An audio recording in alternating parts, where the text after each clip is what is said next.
जो BJP government ने इस मिल को बंद किया था चुनाव में 2018 के अंदर, कांग्रेस ने ये ऐलाने रूप में कहा था कि हमारी सरकार आएगी तो हम इस मिल को चलाएंगे।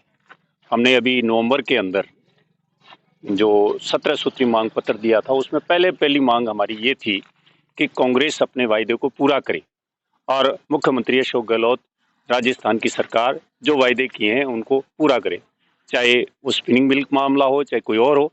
लेकिन हमने सबसे प्रमुख रूप से ये बात कही थी कि स्पिनिंग मिल हनुमानगढ़, जिसके अंदर केवल मात्र 15 लाख रुपए का घाटा था और उसको बिना वजह से बीजेपी गवर्नमेंट ने बंद किया।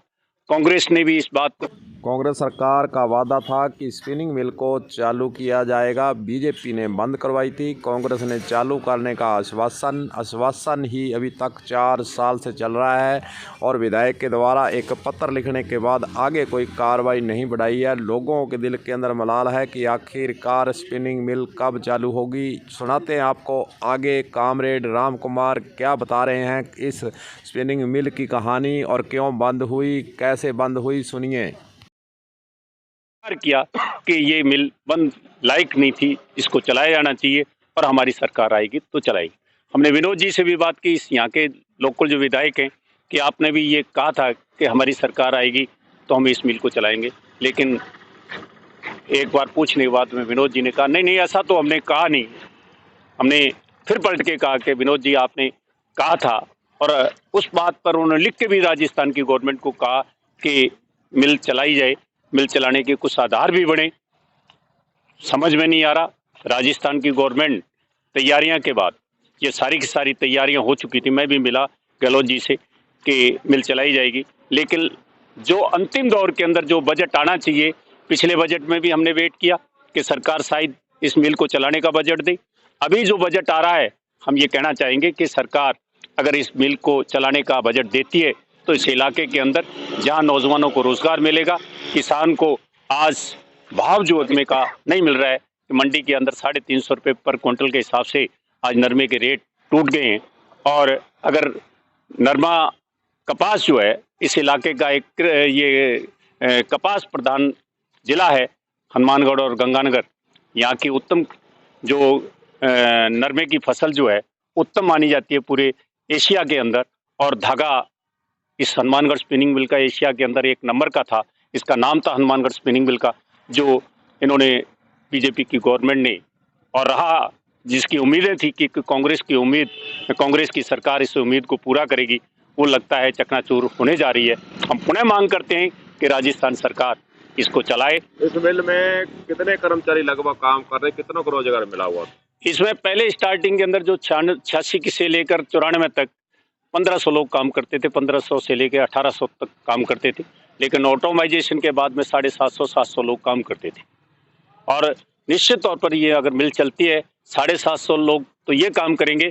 और उसके अलावा इलाके के अंदर जो कम से कम 1-1.5 करोड़ का टर्नओवर था, शहर को भी रोजगार मिलेगा। शहर के अंदर भी कामकाज जो है, आज जो इस नोटबंदी और आपकी आर्थिक नीतियों की वजह से जो इस शहर के अंदर जो तबाही हुई है, पूरे देश के अंदर जो तबाही है, उसको एक आर्थिक सहायता मिल चलने के बाद मिलेगी। मशीनें लगी हुई हैं, करोड़ों रुपए की मशीनें खराब हो रही हैं। कांग्रेस न तो इसको बंद करने का निर्णय ले रही है और न चलाने का ले रही है, इस पर क्या कहेंगे आप? कि ऐसा है कि 35 करोड़ रुपए कांग्रेस की हुकूमत ने ही दिए थे और मेरा विरोध करने के बाद दिए थे। मैं एटेक ने इस बात का विरोध किया था कि 35 करोड़ की जरूरत नहीं, केवल मात्र 10 करोड़ रुपए से इसके अंदर ऑटोमाइजेशन मशीनें लगाकर जहां जरूरत है उनकी लगाकर इस बिल को ऑटोमाइट करके चलाया जा सकता है, और जो 750 की स्ट्रेंथ है उसकी जगह 1000-1200 लोगों को, श्रमिकों को काम मिलेगा और ये बंद नहीं होगी। लेकिन यहाँ जो कांग्रेस की हुकूमत के जो दलाल थे या बीजेपी की हुकूमत के जो दलाल थे, जो ट्रेड यूनियन दलाल, दो ट्रेड यूनियन थी, उन लोगों ने मिलकर ये इस तरह का षड्यंत्र रचा कि 35 करोड़ टफ योजना को इस मिल के अंदर लागू किया, और लागू करने के बाद में जो मेरी बात थी, मैं कहना चाहूंगा डॉक्टर रवि कलेक्टर साहब थे इस यहाँ पर, उन्होंने, मैंने 50 पेज की मेरे कहे अनुसार, मेरे बताए अनुसार एक रिपोर्ट राजस्थान की सरकार को भेजी। फेडरेशन की जो नीलमा जोरी थी, MD CMD, उनको भेजी, और उस रिपोर्ट के आधार पर डॉक्टर रवि को नीलमा जोरी ने जो कुछ नहीं कहना चाहिए था वो कुछ कहा। उसके बाद साइन करने के बाद में भी उसको, जब सरकार कांग्रेस की हुकूमत बनी तो उसको चालू किया गया, जो बड़ा इस इलाके लिए दर्द था, घातक था।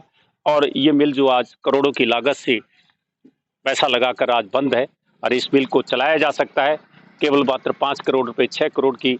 और मैं तो ये कहना चाहूंगा कि राजस्थान की सरकार 8 करोड़ 50 लाख रुपए जो गुलाबपुरा को दिए थे यहाँ के फेडरेशन के बनने के बाद, अगर वो पैसा जो गुलाबपुरा को दिया था उस पैसे को ये सरकार वापस लौटाती है तो ये मिल चल सकती है। और स्टे इस मिल को बंद करने का वो एटक के द्वारा लिया गया था और वो मेरे द्वारा लिया गया था, जिसकी वजह से ये बिकने से बची। नहीं तो यहाँ के पूर्व मंत्री इस इलाके की इस मिल को केवल मात्र अपने दलालों के माध्यम से 10 करोड़ में खरीदने के लिए तैयार थे। आप मानते हैं कि फेडरेशन बढ़ने के बाद घातक हुआ ये मामला? बिल्कुल, इस मिल को फेडरेशन बढ़ने के बाद ही नुकसान हुआ। नहीं बढ़ाते तो नहीं टूटती? बिल्कुल नहीं। ये मिल प्रॉफिट में थी उस समय जब फेडरेशन बनाया गया। ये कम से कम 8 करोड़ 50 लाख की तो एफडी थी हमारी, और करोड़ों रुपए हमारा जो है इस मिल के अंदर जो है का जो कपास थी वो हमारे मिल के अंदर थी, और सूद था जो हम सेल कर रहे थे, जो करोड़ों रुपए हमारी बचत थी, जो आज 15 लाख, केवल मात्र 15 लाख के घाटे के ऊपर मैनेजमेंट की जो मैनेजमेंट का जो व्यवहार था, जो तरीका था क्या मानते भ्रष्टाचार का। क्या मानते हैं कि बीजेपी और कांग्रेस दोनों पार्टियां एक समान है इसको नहीं चलाने में? बिल्कुल दोनों का हित है, क्योंकि गंगानगर की मिल को बीजेपी ने बंद किया था और कांग्रेस ने उसको 1 करोड़ 5 लाख के अंदर बेच दिया था, केवल मात्र 1,05,000 में, 1 करोड़ 5 लाख में, जो कि वो भी ऑटोमाइजेशन थी जिसके अंदर 350-400 लोग काम करते थे कॉटन कम्प्लेक्स के अंदर। और दोनों की नीतियां सेम है और दोनों ही उद्योगों के प्रति संवेदनीय है। स्पिनिंग मिल का बोर्ड भी अब धुंधला सा दिखाई देने लगा है क्योंकि लंबे समय से बंद है। बीजेपी के जिलाध्यक्ष बलबीर बिश्नोई से जब स्पिनिंग मिल के बंद होने का मीडिया ने सवाल किया तो उन्होंने कहा कि हमारी सरकार के कार्यकाल में सरकारी स्पिनिंग मिल बंद हुई थी, हम इसे स्वीकार करते हैं, इसका खामियाजा भी हमारी पार्टी ने भुगता है। लेकिन जिन लोगों ने चुनाव में से मुद्दा बनाया, आंदोलन किया था, वह भी अब चुप बैठे हैं। अन्य दलों के लोगों ने भी आंदोलन में हिस्सा लिया था, मगर आज वह सभी खामोश क्यों हैं? यह उन्होंने आरोप भी लगाया कि कांग्रेस ने इसे शुरू करने का वादा किया था, फिर कांग्रेस अब चुप क्यों है? उस समय बीजेपी के वक्त जब मिल बंद हुई थी तो आंदोलन कांग्रेस पार्टी ने भी किया था। अब कांग्रेस पार्टी से यह सवाल है कि आखिरकार क्यों नहीं मिल शुरू हो रही? जो भी हो, मिल शुरू नहीं होने से यहाँ के लोग ज़रूर जो मन के अंदर मलाल है कि कांग्रेस पार्टी ने मुद्दा बढ़ाकर फिर वादा किया शुरू करने का, लेकिन शुरू नहीं कर पाए। अब भी इंतज़ार है कि कब स्पिनिंग मिल के ताले खुले, करोड़ों लाखों की जो मशीनरी अंदर लगी हुई है वह ख़राब नहीं हो, बच सके। अभी भी लोगों की मांग है कि बजट ईयर लास्ट ही इस कांग्रेस सरकार का है, वह इसे शुरू करे तो जनता को राहत मिल सकती है। अब देखना यही है कि मिल शुरू होती है या नहीं।